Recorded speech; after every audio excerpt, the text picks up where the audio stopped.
열왕기상 38번째 시간입니다. 오늘 말씀은 열왕기상 19장 1절부터 8절 말씀입니다.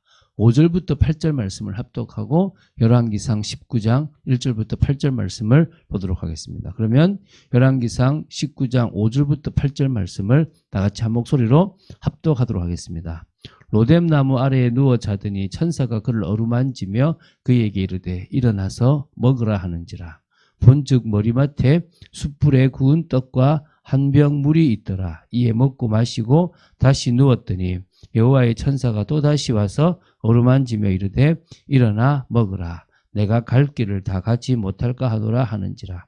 이에 일어나 먹고 마시고 그 음식의 힘을 의지하여 40주 40야를 가서 하나님의 산 호렙에 이르니라. 아멘. 엘리야 선지자가 바알 선지자 450명과 갈멜산에서 영적 대결을 하여 승리했습니다. 이제 바알 선지자를 죽이고 피를 다시 오게 함으로 말미암아 이스라엘 전체에 여호와에 대한 신앙으로 회복했다라고 생각하고 이제 모두가 여호와의 신앙으로 돌아올 것이라고 이 엘리야는 생각했습니다. 근데 이것은 엘리야의 착각이었습니다. 그게 이제 오늘 열왕기상 19장 1절부터 8절의 말씀에서 보게 되는 겁니다. 이 열왕기상 19장 1절부터 8절은요. 엘리야가 아합 왕의 왕비였던 이세벨의 핍박을 피하여 광야에 있었던 로뎀나무에서 이렇게 천사에 의해 힘을 얻고 하나님의 산 호렙으로 가게 되는 그런 내용입니다. 조금 이렇게 안타까운 부분도 있고 대단했던 엘리야도 결국은 인간이구나, 우리와 성정이 같구나를 알 수 있고, 또 엘리야 역시도 하나님의 뜻을 듣고 인도받았지만 이렇게만 하면 되는 줄로 생각하고 그 다음을 모를 수도 있는 거예요. 그럼 우리도 그럴 수 있습니다. 그럴 수 있다라고 인정하는 게 아니라 그러면 더 하나님의 뜻을 알기 위해서 우리 또 나아가면 될 줄로 믿습니다. 자, 엘리야는요 북이스라엘에게 여호와의 신앙이 회복될 것이라고 기대했다고 했지 않습니까? 1절에 보면 아합이 엘리야가 행한 모든 일과 그가 어떻게 모든 선지자를 칼로 죽였는지에 대해서 아내였던 이세벨에게 말을 했습니다. 이제 이 사실을 들었던 이세벨은요 엄청 화가 났죠. 왜? 이세벨은 하나님을 안 믿어요. 이세벨은 저 시돈 왕의 딸이란 말입니다. 북이스라엘 사람이라면 누구나 하나님에 대한 두려움이 있을 거란 말입니다. 근데 이세벨은 없는 거죠. 그러니까 이제 이 이세벨이 화가 나가지고 사신을 엘리야에게 보내서 선포를 해버립니다. 2절입니다. 내가 내일 이맘때에는 반드시 내 생명을 저 사람들 중 한 사람의 생명과 같게 하리라. 그렇게 하지 아니하면 신들이 내게 벌 위에 벌을 내림이 마땅하니라. 내가 화가 났다. 네가 죽인 것처럼 내가 너를 죽이겠다. 이렇게 이제 선포를 해버린 겁니다. 한마디로 지금 이세벨은요 하나님을 안 믿으니까 하나님에 대한 두려움이 없어요. 저놈이 뭔가 괴계를 써가지고 지금 이긴 거지 능력 없다라고 생각하는 거죠. 내가 더 능력이 있으니까 내 힘을 가지고 죽여버리면 된다고 생각한 거예요. 그게 이세벨의 어리석음이죠. 그럼 하나님 그걸 쓰시는 거죠. 왜?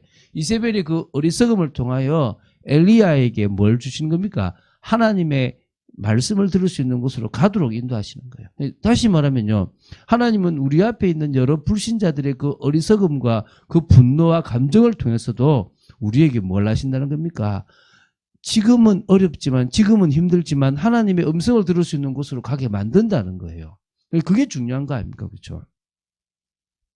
자, 이제 갈멜산에서 영적 대결을 했던 엄청난 선지자가 지금은 한 여자의 말에, 물론 한 여자가 그냥 여자는 아니죠. 북이스라엘을 좌지우지할 수 있는 여자지 않습니까? 이 말에 자기 생명의 위협을 느껴가지고 자기 생명을 지키기 위해서 브엘세바까지 도망한 거예요. 그러니까 엘리야가 큰 승리를 거뒀던 갈멜산으로부터 이 이스라엘의 최남단이었던 브엘세바까지 거리가 직선 거리로만 해도 250km 정도가 돼요.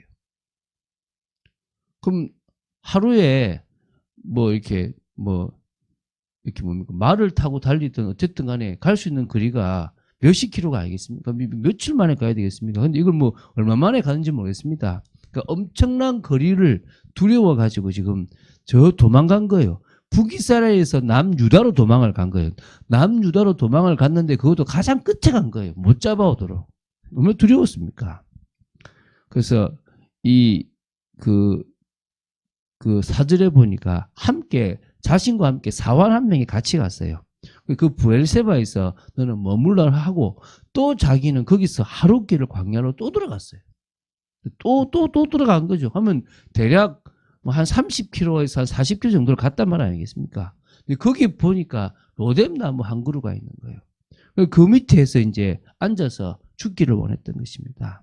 여기 로뎀나무는요, 사막의 메마른 골짜기나 하천의 바닥에서 흔히 볼 수 있는 그런 관목입니다. 콩가의 식물로 흰꽃이나 연보라색 꽃을 피우는데요, 대개 1, 2m 정도의 크기로 자란다고 합니다. 이 나무는 장가지가 많아서 바람과 햇볕을 잘 막아주는 그런 이렇게 나무인가 봐요. 그래서 그 아래에 앉았던 거죠. 죽기를 원하며 하나님께 한 고백입니다. 그렇게 대단한 기도를 했던 이 엘리야의 모습으로서는 참 안타깝습니다. 여호와여 넉넉하오니 지금 내 생명을 거두시옵소서.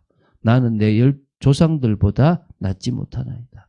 아마 처음에는 난 큰 목회할 것 같고 나는 큰 사회 갈 것 같은데 지금 이 모습 보니까 전 조상들보다 못한 것 같아요. 그냥 나 데려가 주세요 이러고 있는. 우리는 언제나 교만하거나 우리를 의지해버리면 이런 모습이 될 수 있습니다. 이때 5절부터 8절에 하나님은 그런 엘리야를 책망하시거나 뭐 다른 얘기 안 해요. 그냥 힘을 주시기 위해서 천사를 보내신 겁니다. 어찌 보면요, 이때는 진짜 천사가 사람의 모습으로 왔을 수도 있습니다. 그런데 우리에게는 진짜 옆에 사람이 하나님의 그 은혜 속에서 우리에게 천사처럼 힘들 때 도움을 주고 또 우리에게 또 뭡니까? 필요를 채워주는 모습들도 사실 있습니다. 그게 하나님이 보내신 천사의 한 모습일 수도 있습니다. 그래서 어쨌든 이 천사가 로뎀나무 아래에서 누워 자던 엘리야를 어루만지며 먹을 것을 주었습니다. 눈 떠 보니까요, 머리맡에 숯불에 구운 떡과 한 병에 물이 있었어요. 먹고 마시고 다시 누워 또 잤어요. 또 천사가 와서 또 어루만지며 일어나 먹게 한 겁니다. 왜? 갈 길이 멀었기 때문에.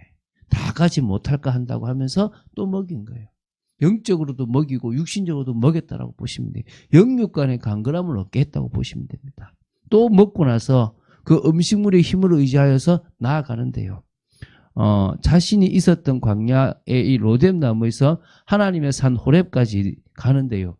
40주 40야를 간 겁니다. 제가 볼 때 안 자고 간 거예요. 안 자고. 하나님의 산 호렙까지 쭉 걸어간 거예요. 그래서 거기서 결국 하나님의 산 호렙에 이르는 겁니다. 왜 하나님의 산 호렙으로 가게 된 걸까요? 하나님이 가라고 하니까 가는 거예요. 왜? 그곳에서 내가 너를 만나겠다는 거예요. 내가 그곳에서 너에게 메시지를 주겠다는 거예요. 내가 그곳에서 왜 네가 지금 낙심해 있는지를 알려주겠다는 거예요. 그런데 그 하나님의 산 호렙이 어디냐면 시내산이에요.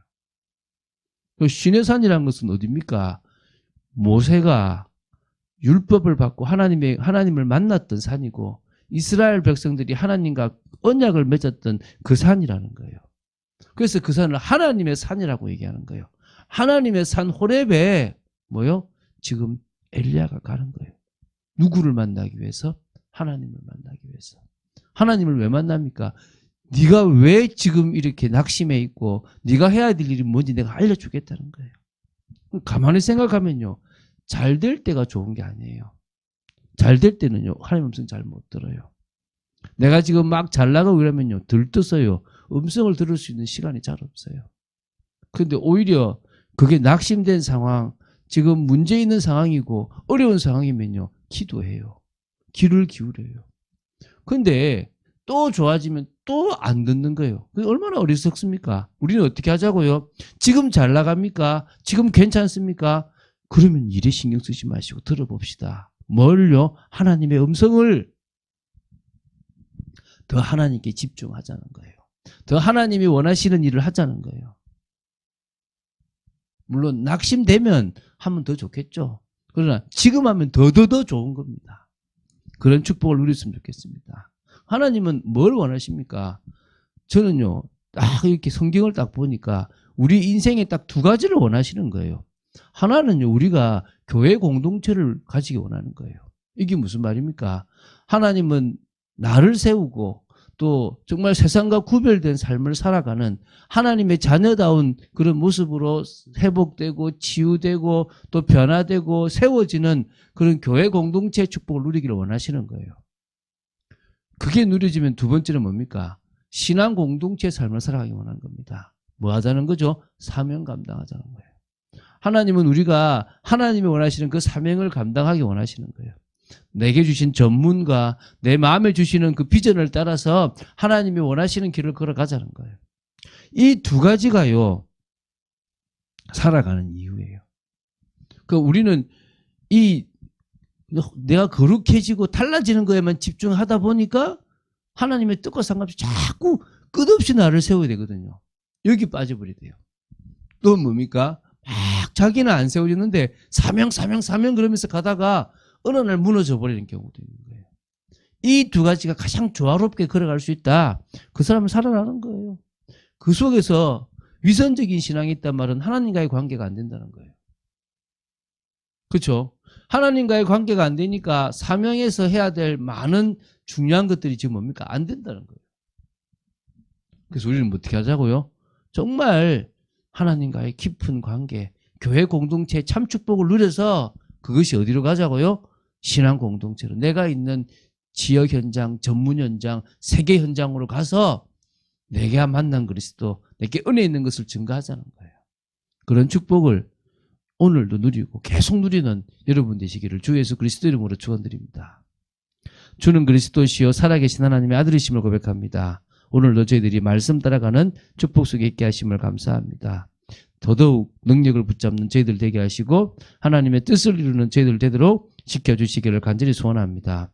아버지 하나님께서 오늘도 저희들을 붙들어 주시고 말씀 따라가는 비밀 속에 있도록 지켜주시고 정말 하나님의 뜻과 통하는 그런 삶을 살아가도록 지켜주시옵소서. 주 예수 그리스도 이름으로 기도드립니다. 아멘.